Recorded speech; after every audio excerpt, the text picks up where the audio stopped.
인근 지역 타 교회 신자를 타겟으로 하는 VIP 성도 스카웃 전쟁을 해결해 줄 수 있는 불신자를 위한 새가족 전도 전략은 진정 없는 것인가? 전도와 교회의 성장은 교회를 다니는 사람들에게 있어서 따로 분리할 수 없는 첫 번째 해결 과제와 꿈입니다.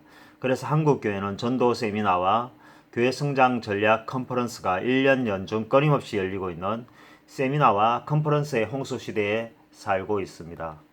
그럼에도 불구하고 교회의 성장과 전도는 계속해서 추락해가고 있는 반면에 타 교인 모시오기 경쟁은 날이 갈수록 치열해지는 상황이 되고 있습니다. 전도 전략 세미나와 컨퍼런스가 새 교인 전도 전략에 초점이 맞춰져 있음에도 불구하고 실제 현실에서의 전도는 갈수록 힘들고 어려워지고 전도할 사람들도 급격히 줄어드는 기현상 속에 결국 장거리 교회를 다니는 인근 지역 거주자들을 대상으로 하는 전도 전략으로 흐를 수밖에 없는 스카웃 전쟁이 반복되고 있습니다. 이제는 더 나아가 인근 지역에 타 교회 다니고 있는 사람들 가운데서 물질적인 여유가 있으면서 열심히 신자들을 대상으로 하는 이른바 VIP 스카웃 전쟁이 심화되는 현상을 쉽게 접할 수 있습니다.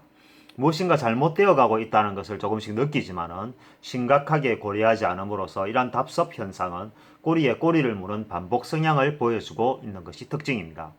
그렇다면 진정 이러한 문제점을 해결해 줄 수 있는 불신자들을 위한 새가족 전도 전략은 정말 없는 것일까요?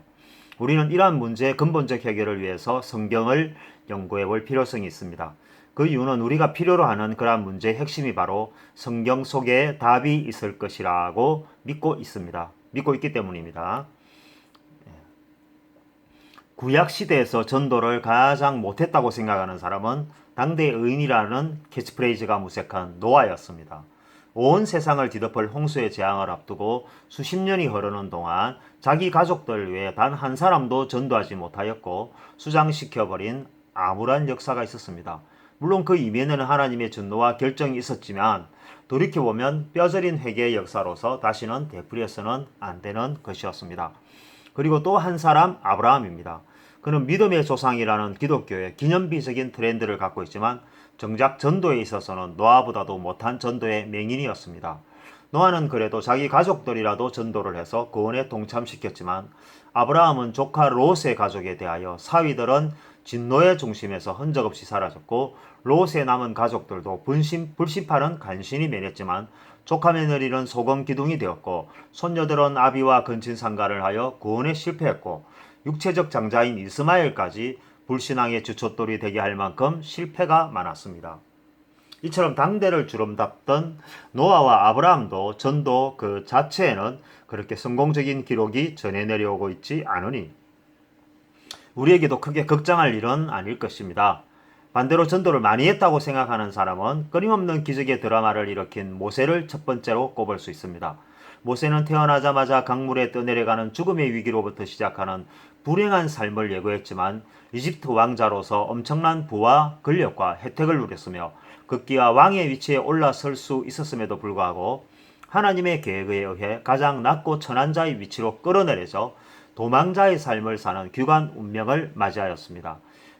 이렇게 그의 인생은 끝없는 모래사막에서 서서히 죽어가는 불쌍한 말로가 되는가 싶더니 하나님은 이제 새로운 이스라엘의 지도자로 세워 그를 통하여 수백만 명에 이르는 이스라엘 백성들을 인도하여 내는 최고의 전도자로 만들었습니다. 야곱의 막내 아들 요셉은 자기 백성을 인도해낸 모세와는 전혀 다른 전도에 앞장서며 구약시대 최고의 전도왕이 되었습니다. 형들의 미움에 의해 짐승의 먹잇감이 될 뻔했던 어린 시절로부터 노예상에 팔려가는 유소년 시절과 억울한 누명에 의해 또다시 죽음의 감옥 신세를 지는 기구한 운명에서 기적적으로 벗어나 애굽의 국무총리에까지 오르며 모세와 정반대의 인생을 이어간 요셉의 전도는 아이러니하게도 바로 애굽 백성을 상대로 한 것이었습니다. 신약 성경에서 예수를 안 믿는 불신자들을 제외하고 성도들 가운데 전도를 못한 사람은 거의 없었습니다. 예수님의 제자인 베드로와 바울은 당시 거의 모든 전역에서 전도를 했고 특히 바울은 감옥 속에서도 전도를 하였을 만큼 복음의 열정은 끊임없이 타올랐습니다. 그들의 전도에 대한 열정은 죽음으로써 종결될 만큼 굉장히 도전적이고 적극적이었으며 전도 그 자체가 삶의 시작이고 끝이었습니다. 한때 예수님을 부인하며 저주까지 하였던 베드로와 예수쟁이 체포조의 선봉이었던 바울의 이 같은 특별한 변화와 역사는 바로 그 안에 살아계신 하나님이 계셨기 때문이었으며 성령이 함께 하였기 때문에 가능한 것이었습니다. 구약시대의 대표적인 모세와 요셉 또한 마찬가지입니다. 그들 속에는 살아계셔서 끊임없이 역사하는 하나님이 함께 하셨습니다. 힘도 없고 능력도 없고 가진 것 하나 없었던 일자무식한 어부였던 베드로에게 살아계신 하나님, 즉 예수님이 들어가자 오늘날 모든 기독교의 반석과 같은 기념비적인 인물로 개성되어 전 세계 모든 예배 시간에 살아있는 설교적 인물로 끊임없이 살아있게 되었습니다.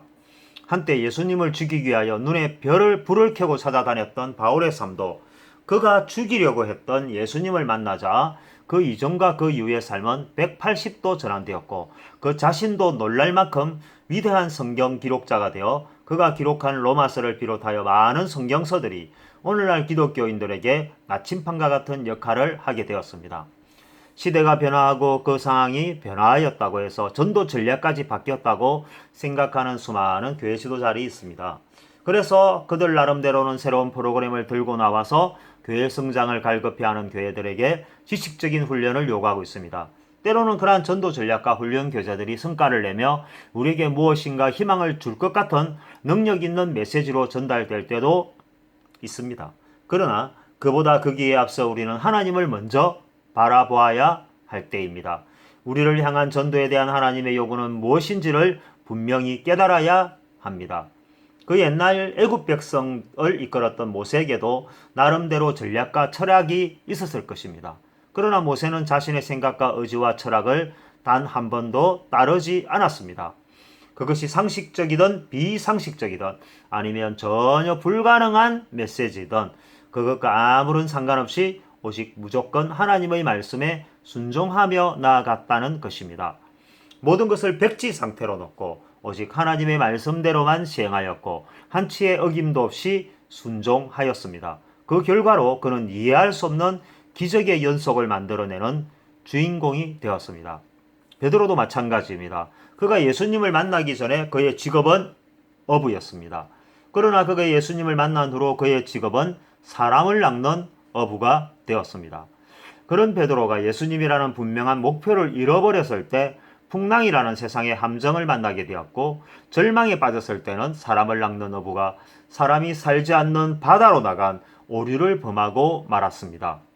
그러나 예수님이라는 목표가 눈앞에 있지 않고 자기 속에 존재한다는 사실을 깨달았을 때 베드로의 삶은 완전히 바뀌었습니다.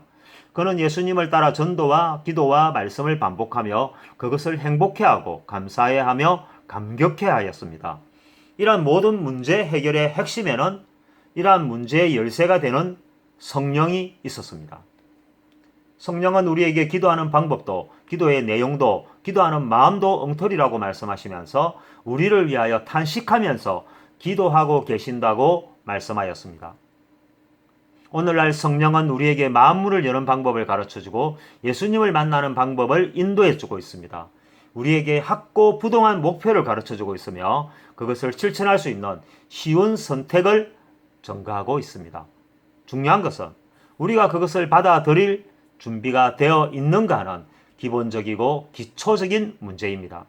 성령을 통하지 않고 생산하는 전도 전략과 모든 가치들은 일시적으로는 어떤 짜릿한 카타르시스를 줄 수 있을지 몰라도 결국은 공허만을 안겨줄 뿐입니다. 아직도 이러한 알맹이 없는 전도 전략 세미나를 찾고 있다면 차라리 보험회사의 영업을 배우는 것이 더 빠른 해결책일 것입니다. 그러나 전도는 영업이 아닙니다. 전도는 스킬도 아닙니다. 전도는 자신감이 더더욱 아닙니다. 프로모션이나 이벤트는 나중의 문제입니다.